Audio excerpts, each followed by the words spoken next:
Halo semuanya, perkenalkan nama saya Graciela Krisandra Boneno dengan NIM 23011400130.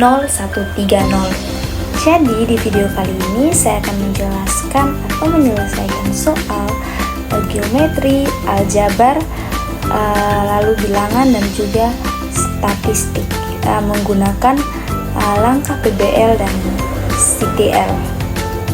Nah, PBL ini adalah Problem Based Learning dan CTL adalah Contextual Teaching and Learning.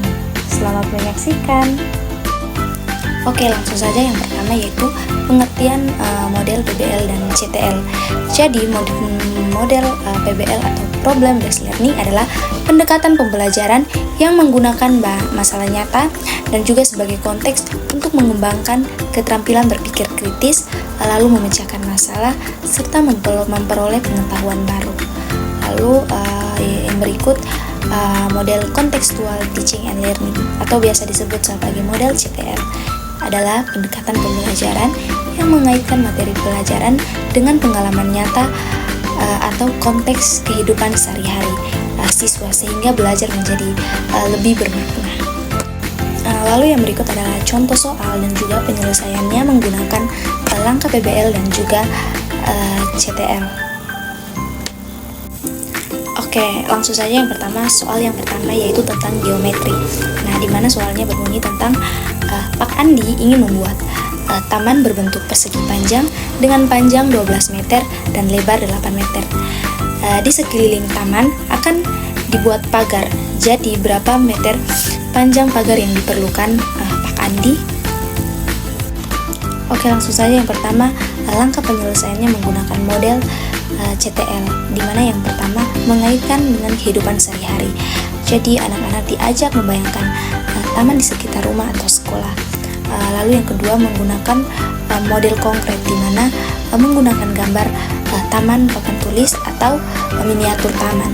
Lalu yang ketiga menyelesaikan masalah, di mana menghitung keliling taman dengan rumus K sama dengan 2 kali P tambah L, atau sama dengan K 2 kali 12 tambah 8 sama dengan 2 kali, jadi 12 tambah 8 ini hasilnya 20, jadi 2 kali 20 hasilnya 40 meter.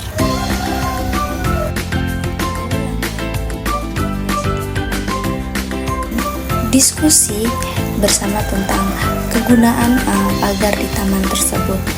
Lalu ada juga pendekatan PBL yaitu memberikan studi kasus bagaimana jika Pak Andi ingin menambah panjang taman menjadi 15 meter. Lalu yang kedua, siswa diajak berpikir kritis dan juga mencari solusinya. Oke, yang kedua contoh soalnya tentang aljabar. Jadi soalnya itu jika Ani memiliki X buah kelereng dan Budi memiliki 3 kali jumlah kelereng Ani, jadi ditambah 5. Lalu berapakah banyak kelereng Budi jika Ani memiliki 4 kelereng? Oke, baik, langkah penyelesaiannya menggunakan langkah CTL. Jadi di mana itu yang pertama konsep nyata yaitu mengaitkan dengan permainan kelereng yang sering dimainkan oleh anak-anak. Lalu yang kedua mode konkret, di mana menggunakan kelereng atau benda kecil untuk mempresentasikan variabel X itu yang tadi ditanyakan. Lalu yang ketiga penyelesaiannya.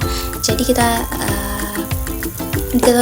diketahui dulu X adalah 4, jadi jumlah kelereng Budi 3 kali X, jadi X adalah 4, berarti 3 kali 4 tambah 5, jadi 3 kali 4 hasilnya 12, ditambah 5 hasilnya 17. Lalu yang keempat refleksi, di mana membahas pentingnya memahami konsep variabel dalam kehidupan sehari-hari.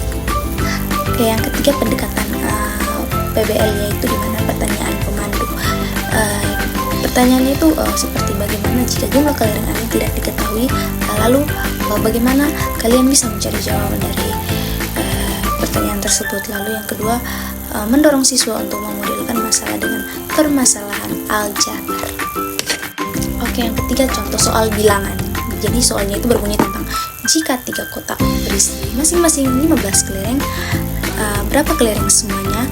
Lalu jika 9 kelereng diberikan kepada teman, berapa sisa kelerengnya?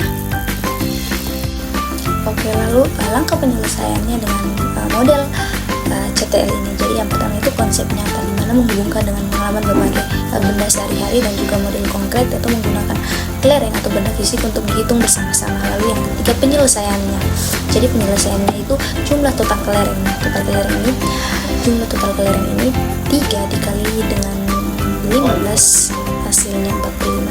Lalu sisa kelereng setelah diberikan yaitu 45 dikurangi dengan 9, nah hasilnya 36. Yang keempat refleksi yaitu mengaitkan dengan konsep berbagi dalam kehidupan sehari-hari. Lalu yang berikut ada pendekatan PBL ini, di mana studi yang pertama itu studi kasus, yaitu kita bagaimana jika teman-teman ingin berbagi kelereng dengan jumlah yang sama rata. Yang kedua, mendorong siswa untuk berpikir kritis dalam membagi jumlah bilangan secara adil. Yang berikut adalah contoh soal statistik, di mana soalnya itu berbunyi di sebuah kelas tinggi badan 5 siswa 120 cm, lalu 125 cm, lalu ada juga 130 cm, 135 cm, dan juga 140 cm. Jadi pertanyaannya itu, berapakah nilai rata-rata tinggi badan siswa tersebut? Oke, langsung saja. Yang pertama, penyelesaiannya menggunakan model CTL ini. Lalu yang pertama itu konsepnya di mana kita mengaitkan dengan kegiatan mengukur tinggi badan di sekolah. Lalu yang kedua, model konkret atau menggunakan grafik atau tabel sederhana di papan tulis. Lalu yang ketiga, penyelesaiannya. Jadi kita cari dulu nilai rata-rata. Jadi rata-ratanya itu kita jumlahkan semuanya lalu dibagi dengan banyaknya hasil. Jadi kita tambahkan 120 tambah 125 lalu tambah 130 dan tambah 135 dan juga tambah 140, lalu hasilnya 650. Nah 650 ini dibagi 5 hasilnya 130 cm. Oke, yang keempat refleksi, di mana diskusi pentingnya data statistik dalam kehidupan sehari-hari. Lalu yang kedua, pendekatan PBL, di mana kasus nyata bagaimana jika ada tambahan siswa baru dengan tinggi badan 145 cm, lalu bagaimana pengaruhnya terhadap nilai rata-rata. Lalu yang kedua, mendorong siswa menganalisis data dengan cara yang lebih sederhana.